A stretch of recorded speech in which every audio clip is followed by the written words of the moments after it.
सभी को जय मसीह की। और आज सब आशा करती हूँ कि सब फैमिली अच्छे होंगे। और आज का हमारा जो टॉपिक है हम डिस्कस करेंगे वो है विश्वास के बारे में। और विश्वास ऐसा, क्योंकि हम विश्वास से ही धार्मिक ठहरे हैं और विश्वास क्या है वो हमें जानना बहुत जरूरी है। और जब हम दुर्बल हो जाते हैं तो हमारा विश्वास भी कमजोर हो जाता है। तो हमें विश्वास, जब हमारे पास कोई कठिनाई होती है, कठिनाई आ जाती है, कोई बीमारी आ जाती है, कोई परेशानी आ जाती है, तो हम लोग को मतलब बहुत विश्वास में भी कमजोर पड़ जाते हैं, है ना। तो वो विश्वास को कैसे उस समय हमें कंटिन्यू रखना है, कैसे उस विश्वास में स्थिर रहना, कैसे उस विश्वास को हमारे जीवन में कार्य करना है, उसी के बारे में आज हम सीखेंगे। और आज तो कठिनाई के समय हमारे विश्वास को हम कैसे दृढ़ रख सकते हैं उसके बारे में आज सीखेंगे। तो आज हमारे पास्टर के द्वारा हम सीखेंगे। और मैं भी ऐसा, मतलब जब मैं विश्वास में कमजोर पड़ गई थी तब ये वचन मुझे बहुत ही संभाला था। तो ये वचन आप भी सुनिए और सामर्थ्यशाली हुई, क्योंकि ये वचन जब से मैंने सुना है विश्वास को, मैंने ऐसे ही मैं विश्वास करती हूँ। उन्होंने जो पास्टर जी ने जो 3 की दिए थे, 3 चाबियां दी थी विश्वास के लिए, कि कैसे हमें विश्वास को, मतलब कैसे सुनने से विश्वास बढ़ता है, कैसे विश्वास को बोलने से बढ़ता है, कैसे विश्वास को देखने से विश्वास बढ़ता है।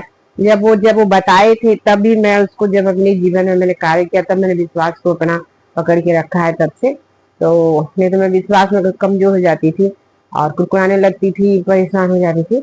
लेकिन जब ये वचन मेरे पास आए तो मैं थोड़ा विश्वास में स्ट्रांग बन गई हूँ। तो मैं आशा करती हूँ कि आप सभी वचन सुने और बहुत बहुत आशीषित होंगे वचन सुनकर। और इसके बाद मैं विश्वास के बारे में विश्वास के बारे में बहुत सीरीज चल सकती है। अगर हम बात करेंगे तो विश्वास की बातें को हम आधे घंटे या 1 घंटे में खत्म नहीं कर सकते हैं। विश्वास को बहुत गहराई से हमें जानना पड़ेगा। महान विश्वास क्या है, विश्वास क्या है ना। तो वो सब हम बाद में डिस्कस करेंगे। हम पहले वो 3 चाबियां जान लेते हैं, जैसे कि कठिनाई में हम हमारे विश्वास को पकड़ के रखें। तो आप सुनिए और आप बहुत आशीषित होंगे ये वचन को सुन के। जय मसीह की। It's no faith at all. अगर वो कामों में दिखाई ना दे और बातों में सुनाई ना दे तो फिर वो विश्वास नहीं है। Amen. So I'm going to share some keys by which we can we can walk by faith. We can become stronger and stronger in our faith. तो कुछ कुंजियां हैं जो मैं बांटना चाहूंगा आपके साथ, जिसके द्वारा हम अपने विश्वास में बढ़ सकते हैं, मजबूत हो सकते हैं, आगे बढ़ सकते हैं। Now these are very simple keys. ये बहुत सरल हैं, बहुत आसान हैं, but they are very powerful. लेकिन बहुत ज्यादा शक्तिशाली हैं। Amen. So the first key is by continually hearing the word of God. पहली कुंजी है निरंतर परमेश्वर के वचन को सुनते रहकर। Romans 10:70 says, for then faith comes by hearing and hearing by the word of God. रोमी 10:17 वचन कहता है कि विश्वास सुनने से और सुनना परमेश्वर के वचन से होता है। Now the Bible is not saying faith comes by having heard. Bible says faith comes by hearing. It's a present continuous action. Bible ये नहीं कहती कि विश्वास उससे आता है जो सुना था, लेकिन बाइबल कहती है जो सुनते रहो उससे विश्वास पैदा होता है। So that means we have to continually hear the message of faith again and again and again. इसका मतलब हमें विश्वास का संदेश सुनना है और फिर सुनना है और दोबारा सुनना है। Okay? We cannot fake faith. हम विश्वास रखने का नाटक नहीं कर सकते। And especially in these times where we are living, we will not be able. See, we can fake away externally the way we preach, or we can see somebody and we can fake the way they say things, but we cannot fake faith. और खासकर इस समय में जिसमें हम जी रहे हैं, हो सकता है हम किसी को देख करके उनका बात करने का तरीका नकल कर लें, किसी की तरह से हम बात करने लग जाएं, लेकिन जिस विश्वास में कोई जी रहा है उसको कोई नकल नहीं कर सकता, उसमें कोई नहीं जी सकता ऐसे। Amen. There is the way Bible says we will grow in faith is by continually hearing the message of faith. और बाइबल कहती है कि कैसे हम विश्वास में निरंतर बनते और बढ़ते रह सकते हैं, वो है सुनते रहने से। I want to read a scripture from Galatians 3:2 and it's from the Amplified version. और गलातियों 3 उसका 2 मैं पढ़ूंगा एम्पलीफाइड से। So I want you to hear very carefully. और मैं चाहता हूं आप ध्यान से सुने जो मैं कह रहा हूं। Paul is asking Galatians, he's saying, let me ask you this one question. और पौलुस कह रहे हैं कि मैं तुमसे एक सवाल पूछता हूं। Did you receive the Holy Spirit as the result of obeying the law and doing its works? क्या तुमको पवित्र आत्मा व्यवस्था को मानने और उसके कामों को पूरा करने से मिला, Or was it by hearing the message of gospel and believing it? या फिर वो पवित्र आत्मा सुसमाचार को सुनकर और उसको मानकर उस पर विश्वास कर कर मिला? Was it from observing a law of rituals or from a message of faith? क्या वो रीति रिवाजों को पूरा करने से या फिर विश्वास का संदेश सुनने से मिला? So practically, I will tell you is hear a message of faith every day. सो अगर मैं अपनी जिंदगी में आप क्या कर सकते हैं अपने विश्वास को में बने रहने के लिए, बढ़ने के लिए, तो मैं कहूंगा हर रोज विश्वास का संदेश सुने. It should be essential that we every day at least hear a message of faith, a pure, undiluted word of faith. अपनी रोज की दिनचर्या में कम से कम एक संदेश हम विश्वास का सुने ही सुने. It is going to stir up our faith, और ऐसा करने से हमारा विश्वास उजागर होगा and we will be able to exercise victory. और हम जय में जी पाएंगे. You know, verse 5 says, 5वीं आयत I'll कहती read है, it from New King James Version. It says, therefore, he who supplies the Spirit to you and works miracles among you, does he do it by the works of the law or by the hearing of faith? और 5वीं आयत में से लिखा है, जो तुम्हें आत्मा दान करता और तुम में सामर्थ्य के काम करता है, वह क्या व्यवस्था के कामों से या सुसमाचार पर विश्वास से ऐसा करता है? Okay, English Bible says hearing of faith. So the Bible is saying, and there it's present continuous tense, if we keep hearing the message of faith, we will have a continual supply of the Spirit and miracles will be our lifestyle. और अंग्रेजी Bible में लिखा है, विश्वास के सुनते रहने से, अगर हम विश्वास को सुनते रहेंगे तो विश्वास में जीना हमारी रोजमर्रा की जिंदगी होगी. You know, in the Passion Translation, it says, the Holy Spirit is poured out upon us through the revelation and power of faith.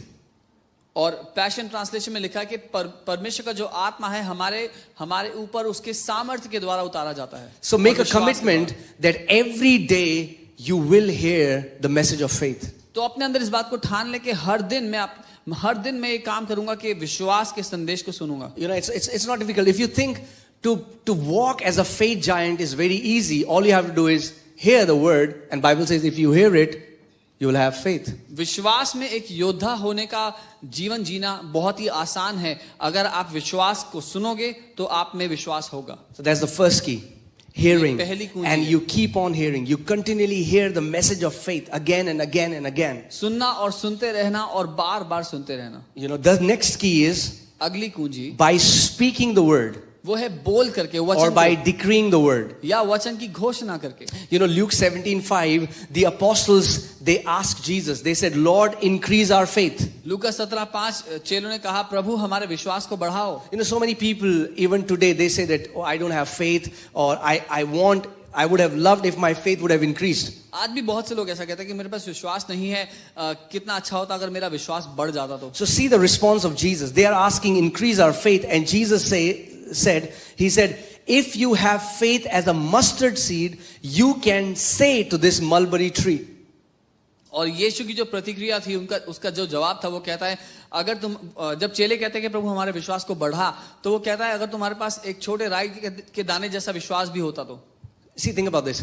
They are saying, increase our faith. वो कह रहे हैं हमारे विश्वास को बढ़ा. What Jesus is saying is, the problem is not that you don't have faith. यीशु जो जवाब देते हैं वो कह रहे हैं कि दिक्कत ये नहीं है कि तुम्हें विश्वास नहीं है. The problem is not the quantity of faith. समस्या ये नहीं कि तुम्हारा विश्वास बहुत छोटा है. The problem is that you are not using the one you have. समस्या ये है कि जो विश्वास तुम्हारे पास है उसका तुम इस्तेमाल नहीं And कर सकते. and you know, the mustard seed is one of the least seeds. और जो राई का दाना है वो सबसे छोटे बीजों में से एक है. Jesus is saying, even if your faith is like a mustard seed, और यीशु कह रहे हैं अगर तुम्हारा विश्वास जो है वो राई के दाने जितना छोटा but भी है, if you shall say to this mulberry tree, लेकिन अगर तुम बोलोगे इस पेड़ से, that means the power of faith is released only through speaking. इसका मतलब विश्वास की जो सामर्थ्य है वो केवल बोलने के द्वारा ही काम करती That है. means you can have faith, but if you don't speak it, nothing is going to happen. इसका मतलब हो सकता है आपके अंदर विश्वास खूब भरा हो, लेकिन अगर आप बोलोगे नहीं तो कुछ नहीं होगा. So they are saying, Lord, increase our faith. He's like, hey,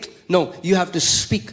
Even if you have faith like a mustard seed, even if you have the least kind of faith, but if you start speaking, things will start changing. तो जब चेले कहते हैं कि प्रभु हमारे विश्वास को बढ़ा दे, तो यीशु कहते हैं तो फिर बोलना शुरू करो, क्योंकि जब तुम बोलोगे तो होगा और विश्वास बढ़ेगा अपने आप. So hear this carefully. Faith comes by hearing, विश्वास सुनने से, but faith is released through speaking. लेकिन विश्वास आपके जीवन से कार्य करता है बोलने Okay, के द्वारा. I'll say it again so they understand. Faith comes by hearing, विश्वास आता सुनने से है, but it is released through speaking. लेकिन आपके जीवन से काम करता है बोलने के द्वारा. Amen? So that means we have to continually hear and we have to continually speak the इसका word. मतलब हमें निरंतर सुनते रहना है और निरंतर बोलते रहना है. You know, Mark 11:22, मरकुस 11:22, Jesus answered and said to them, have faith in God. And in Amplified it says, constantly. मरकुस 11:22 परमेश्वर यीशु ने कहा कि परमेश्वर पर विश्वास रखो, और एम्पलीफाइड में से लिखा है कि निरंतर परमेश्वर पर विश्वास करते रहो. But in the original manuscript it says, have the faith of God. लेकिन मूल भाषा में ऐसा लिखा है कि जो परमेश्वर का विश्वास है उसमें निरंतर चलते रहो. What is the difference between our faith and God's faith? हमारे विश्वास करने में और परमेश्वर के विश्वास में क्या अंतर है? God's faith speaks. परमेश्वर का विश्वास बोलता है. We think, oh man, I have faith. हम कहते हैं, What's your faith? I'm a Christian. My faith. हम कहते हैं हमें विश्वास है. क्या विश्वास है? मैं ईसाई हूं, मैं मसीह हूं. No, the God kind of faith speaks. जी नहीं, परमेश्वर का विश्वास बात करना In जानता the है. beginning, when God saw everything is dark, its earth is void, without form, He spoke, let there be light. And until He spoke, nothing changed. जब शुरुआत में सब कुछ अंधेरे में पड़ा था तो परमेश्वर ने बोला कि उजाला हो जाए, और जब तक उसने बोला नहीं कुछ बदला नहीं. Amen? See, many times we see when we worship, there is this amazing manifested presence of the Holy Spirit. But I think we also have to learn that time to stand up and to decree the word of God. इसीलिए कई बार जब हम आराधना करते हैं तो परमेश्वर की आत्मा की ऐसी भारी उपस्थिति होती है, लेकिन वो समय है जब हमें सीखना है कि वही समय है जब हम खड़े हों और घोषणाएं करें अपने लिए. Because in the beginning, Bible says the Spirit of God was hovering over the waters. So there was a manifested presence of Holy Spirit, but nothing was changing until God said, let there be light. क्योंकि शुरुआत में वचन कहता है कि परमेश्वर का आत्मा पृथ्वी के ऊपर मंडरा रहा था, लेकिन पृथ्वी फिर भी बेजान और बेडौल थी और कुछ नहीं बदला जब तक परमेश्वर ने बोला नहीं. Okay, so Mark 11:22, Jesus said, have the faith of God, for assuredly I say to you, whoever says to this mountain, if you can underline that on your Bible or write it down, whoever says to this mountain. और मरकुस 11 उसका 22 यीशु अपने चेलों से कहते हैं कि परमेश्वर का विश्वास रखो, मैं तुमसे सच कहता हूं कि जो कोई इस पहाड़ से कहे. He didn't say believe, he said speak. उसने ये नहीं कहा कि जो कोई अपने मन में मान ले, उसने कहा जो कोई इस पहाड़ से बोले. You have to speak to the mountain. Then he said, be removed and cast into the sea, and does not doubt in his heart, but believes that those things he says will be done. He will have whatever he says. तो जो मैं तुमसे सच कहता हूं, जो कोई इस पहाड़ से कहे कि तू उखड़ जा और समुद्र में जा पड़, और अपने मन में संदेह ना करे वरन प्रतीति करे, वो मान ले कि जो वो कहता है वो हो जाएगा, तो उसके लिए वैसा ही होगा. Amen. So he's like, if you want a mountain, a sickness, any situation to be removed from your life, there has to be a constant speaking against that mountain.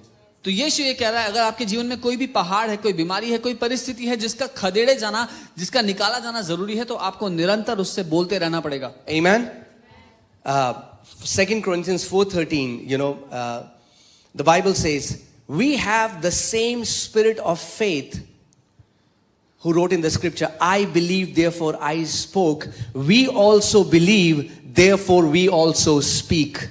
दूसरा कुरिन्थियों 4 उसका 13 वचन कहता है, इसीलिए कि हम में वही विश्वास की आत्मा है जिसके विषय में लिखा है, मैंने विश्वास किया इसीलिए मैं बोला, अतः हम भी विश्वास करते हैं इसीलिए बोलते हैं.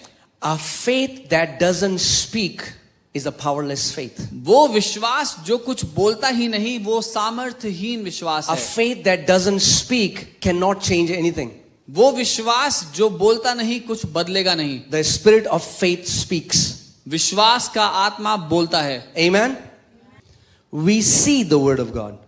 और तीसरी कुंजी है, हम वचन को देखते हैं. We can see the word. हम वचन को देख सकते हैं. You know, in the book of Jeremiah, I think it's verse 12. I might be wrong, but I think it's verse 12 where God says, the word of the Lord came unto Jeremiah, and the Lord said, Jeremiah, what do you see? He says, Lord, I see an almond tree, almond branch. You know, God says, you see right, because I watch over my word to perform it. You know, God is speaking, but the prophet is seeing. और यर्मिया की पुस्तक में शायद 12वीं आयत है, परमेश्वर से बात करते हैं और यर्मिया लिखता है कि यहोवा का वचन मेरे पास आया और यहोवा ने सवाल किया कि यर्मिया तू क्या देखता है, और वो कहता है मैंने बादाम की टहनी देखी, और परमेश्वर कहता है तू सही देखता है क्योंकि मैं अपने वचन को पूरा करने के लिए उसको ध्यान से देखता हूं. Amen. You know, in the book of Genesis chapter 15, you know, God tells Abraham that, I'm your exceeding great reward and your portion. उत्पत्ति 15 में परमेश्वर अब्राहम से कहता है कि मैं तेरा बड़ा प्रतिफल और तेरा हिस्सा हूं. God had already told him that I'm going to make you a father of many nations. परमेश्वर ने पहले से उससे वादा किया था कि मैं तुझे देशों का पिता बनाऊंगा. But there was a problem. लेकिन एक दिक्कत थी. The problem was Abraham wasn't able to believe it. दिक्कत थी कि अब्राहम मानने को राजी नहीं था. So I think it's in verses 5, Genesis 15 verses 5, he tells God, God, what will you give me seeing I go childless? और उत्पत्ति 15 उसके शायद 5वीं आयत है जहां अब्राहम परमेश्वर से कहता है कि हे परमेश्वर तू मुझे क्या देगा ये देखते हुए कि मैं निसंतान जा रहा हूं. God had already told Abraham that he is a father of nations, but Abraham was still seeing himself as childless. परमेश्वर ने अब्राहम से कह दिया था कि तू देशों का पिता होगा, लेकिन अब्राहम अभी भी अपने आप को निसंतान देख रहा था. So God knew I have to do something. So I have to change the way he sees. परमेश्वर को यह पता था कि मुझे कुछ करना पड़ेगा कि इसका देखने का नजरिया बदल. So God said, Abraham, come out of your tent. तो परमेश्वर ने अब्राहम से कहा अब्राहम बाहर आ अपने तंबू से बाहर आ. Look at the stars. तारों को देख. Can you count them? क्या तू इन्हें गिन सकता है? So shall your descendants be. ऐसे ही तेरे बच्चे भी होंगे. And the first time Bible says, and Abraham believed. और पहली बार वहां लिखा है बाइबल में कि अब्राहम ने विश्वास किया. Amen. See, it's very important. God says something, but if we are not able to see it, we cannot actually believe it. इसीलिए जान लीजिए, ये समझना बहुत जरूरी है कि हो सकता है परमेश्वर ने कुछ कहा हो आपके लिए, लेकिन अगर आप उसको देखेंगे नहीं तो विश्वास नहीं कर पाएंगे उस पे. Amen. Somehow we don't understand how to engage all our faculties through the word of God. For many people, faith is just a mental agreement. क्योंकि हम लोग ये नहीं जानते कि किस रीति से अपनी सारी योग्यताओं को हम शामिल करके परमेश्वर के साथ विश्वास में चल सकते हैं. कुछ लोगों को लगता है कि विश्वास केवल मानसिक रीति से हाँ बोलना है. Faith is not agreeing to something. विश्वास केवल दिमागी रूप से हाँ बोलना नहीं है. By the stripes of Jesus I am healed. By the stripes of Jesus I am healed. Amen. कोड़े खाने से मैं चंगा हो गया. Amen. But the question is, if God says by the stripes of Jesus we are healed, what does that healing look like in my case?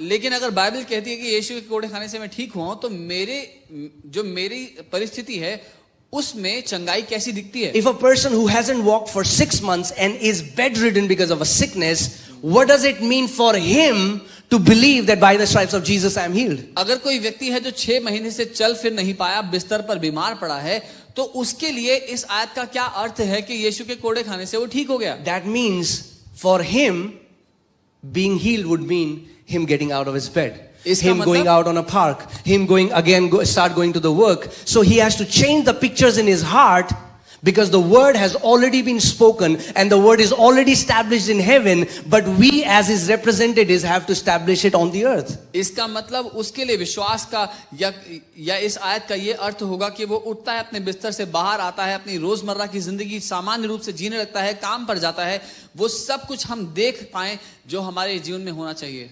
Amen. So that's why you understand it's ears, our mouth and eyes, they are so important. इसीलिए आप समझ लीजिए हमारे कान, हमारा मुंह और हमारी आंखें तीनों बहुत महत्वपूर्ण हैं. Amen. We hear the word, हम we वचन को speak the सुनते हैं, word, वचन we को see the बोलते word. हैं और वचन को देखते हैं. Amen. So that was the third key. तो ये तीसरी कुंजी. The fourth key is by praying